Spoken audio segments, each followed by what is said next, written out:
Bonjour et bienvenue sur la chaîne Armel High Tech. Aujourd'hui, une vidéo spéciale.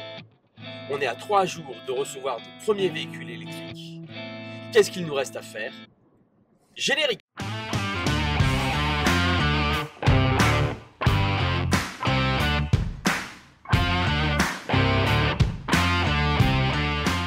Voilà, je profite d'une petite vidéo à nouveau sur un de mes trajets pour faire le point avec vous sur la to-do list.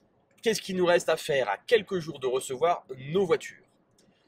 Tout d'abord, un grand merci à vous encore une fois pour vos abonnements, pour vos likes et tous vos commentaires. Ça fait vraiment plaisir, ça booste, ça donne envie de créer du contenu pour vous.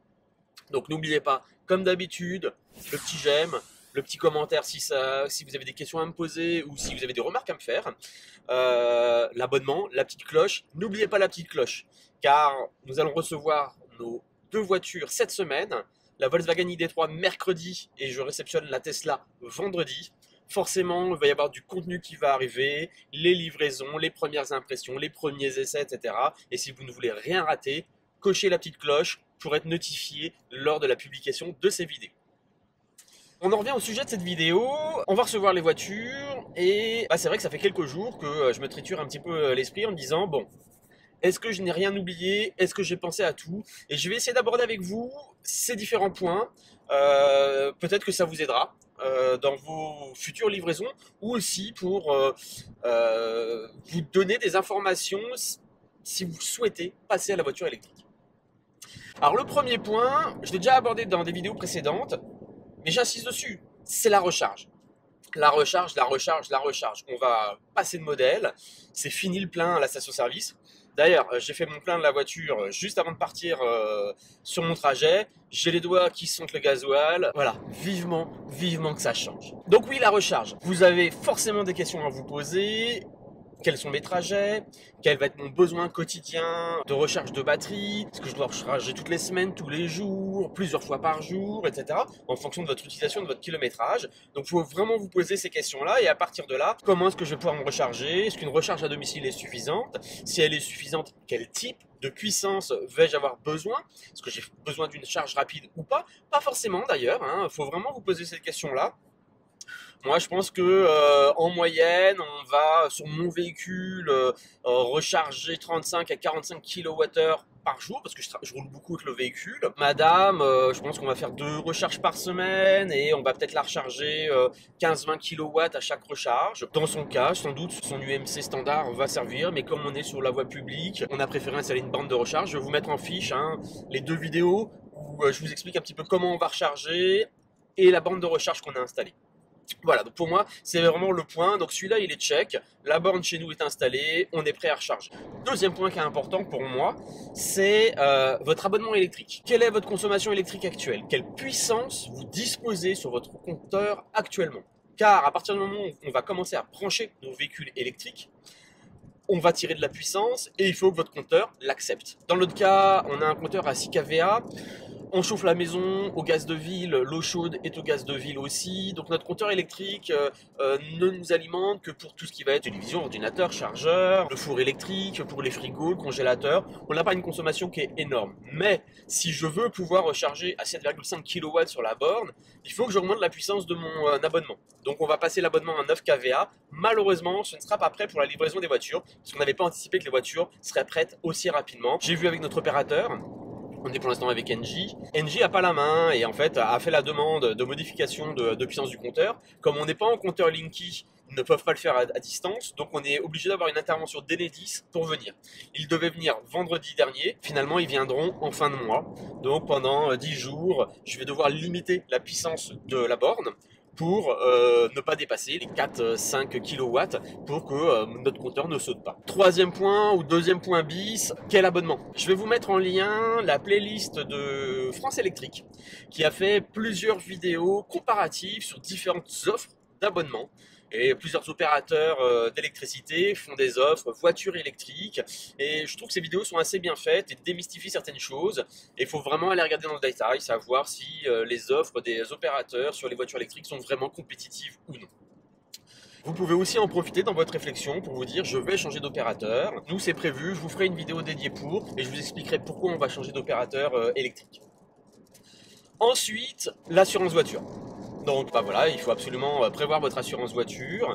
Ça change pas grand chose par rapport à d'habitude sur des voitures thermiques. Vous pouvez faire appel à des configurateurs, appeler votre assureur historique, lui demander des propositions. Par contre, le point qui est très important sur les assurances, pour les voitures électriques, depuis le 1er janvier, on a une exonération de taxes sur les assurances voitures qui peut représenter 15-20% du montant. Donc, vérifiez bien avec votre opérateur d'assurance que dans sa proposition, cette taxe est bien déduite. Super important. Ils ne sont pas forcément tout le temps au courant. Pour certains assureurs, conseillers d'assurance, ils n'en sont pas encore à assurer des voitures électriques tous les 4 matins. Donc voilà, n'hésitez pas à leur rappeler, à vérifier avec eux. Moi, j'ai vérifié avec eux et en effet, il y avait un petit souci dans le devis qui m'était proposé.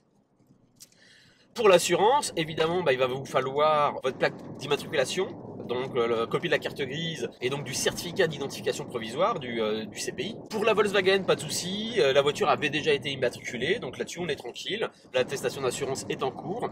Pour la Tesla, j'attends mon CPI, les voitures sont arrivées, comme vous le savez, si vous avez suivi un petit peu la chaîne, sont arrivées le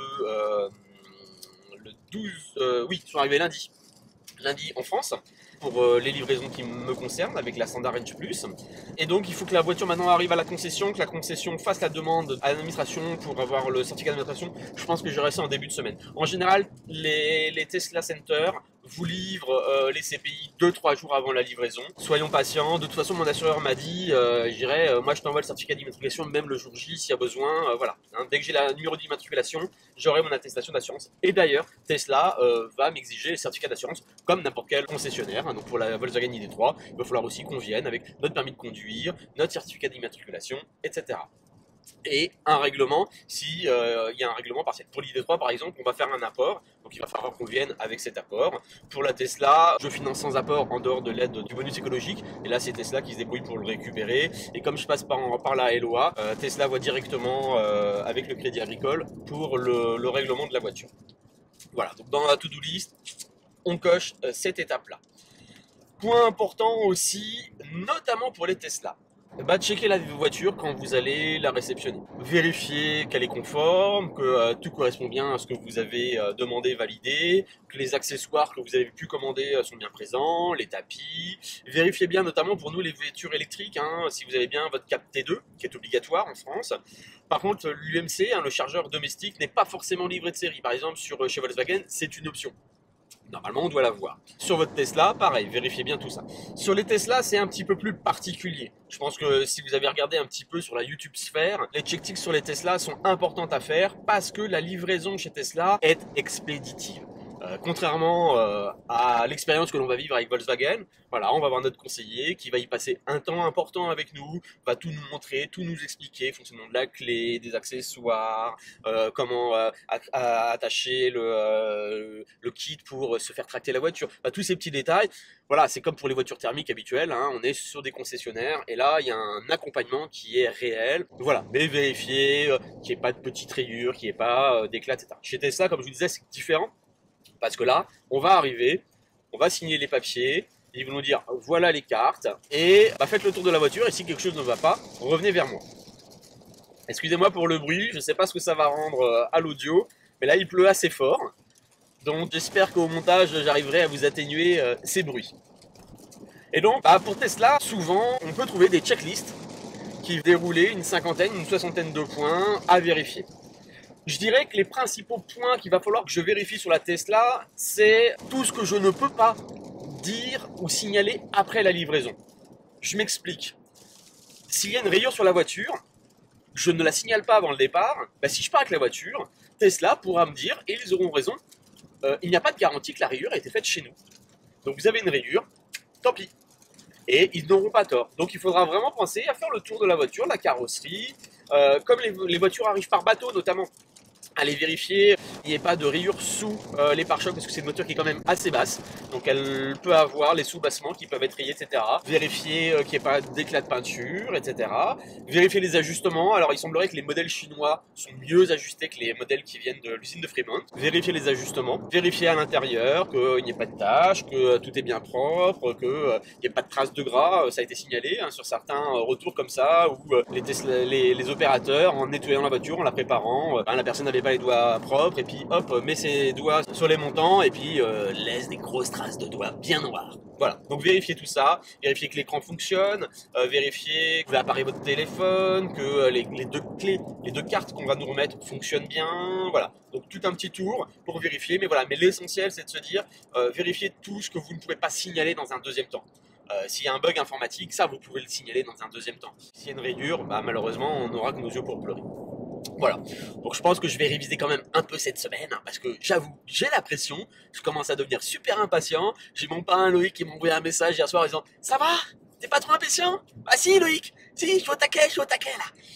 Donc voilà, dans la checklist, alors moi aussi pour la Tesla, parce que je sais que ce n'est pas fourni, et c'est ce qui, je dirais, me stresse peut-être le plus avec la voiture, c'est qu'il n'y a pas de roue de secours. Ça va être ma première voiture sans roue de secours. Et, alors là, vraiment mesquinerie d'Elon Musk, on n'a pas de kit de gonflage, de kit de réparation fourni avec la voiture. En plus, il faut des petits systèmes particuliers, des petits pads en caoutchouc à mettre à 4 endroits sous la carrosserie si on a besoin avec un cric pour lever la voiture pour ne pas abîmer la batterie. Ça non plus, ce n'est même pas livré de série. Donc voilà, pour moi, c'est vraiment les deux accessoires que j'ai commandés, que j'ai reçus pour avoir sur moi, parce que ce serait quand même dommage, ça peut arriver, hein, crever 500 mètres après la livraison et d'être embêté. Voilà, donc tous les petits trucs à vérifier. Truc aussi important, je pense que c'est bien d'en avoir tout de suite sous la main quand on va récupérer nos voitures électriques, on ne sait jamais, c'est des cartes de recharge. Moi j'en ai récupéré deux, j'ai récupéré la carte Shell et j'ai récupéré la carte ChargePoint. Je vous expliquerai plus tard si ça vous intéresse dans une autre vidéo, mettez-le en commentaire pourquoi j'ai choisi ces deux cartes pour l'instant. Mais voilà, si vous allez sur des bornes publiques pour vous recharger, dehors du réseau Tesla ou du réseau Ionity, etc., il y a très peu en fait de bornes qui nous permettent de payer directement notre carte bancaire. Morbihan Énergie, on peut le faire. Total, je crois qu'on peut le faire, mais pas sur toutes les bornes. Mais voilà, il faut passer par une carte qui va vous permettre de payer votre recharge sur une borne publique. Je pense que c'est important d'en avoir au moins une ou deux sur soi avant de récupérer sa voiture. On ne sait jamais, c'est un peu comme les voitures thermiques, hein, le plein est rarement fait. Si vous avez un trajet plus ou moins long à faire, il va falloir sans doute vous recharger en partant de la concession pour rentrer chez vous. Pour la Volkswagen, ça pose pas de souci parce qu'on habite à 5-6 km de la concession, donc on est tranquille. Pour Tesla, je suppose que j'aurais sans doute besoin de passer au superchargeur avant de rentrer. Mais là, Tesla, c'est pratique. Si on passe sur les superchargeurs Tesla, on n'a pas besoin de carte, on n'a pas besoin d'identifier. En branchant la voiture est tout de suite identifiée, c'est débité sur votre compte. Donc voilà, il faudra juste que sur mon compte Tesla, je joigne un mode de règlement, une carte bancaire, pour que les paiements sur le superchargeur soient faits automatiquement. Voilà, donc je pense que j'ai fait à peu près le tour. Je vous remercie de suivre la chaîne. Plein de nouveautés arrivent, comme je vous le disais en préambule. A bientôt sur la chaîne Armel High Tech.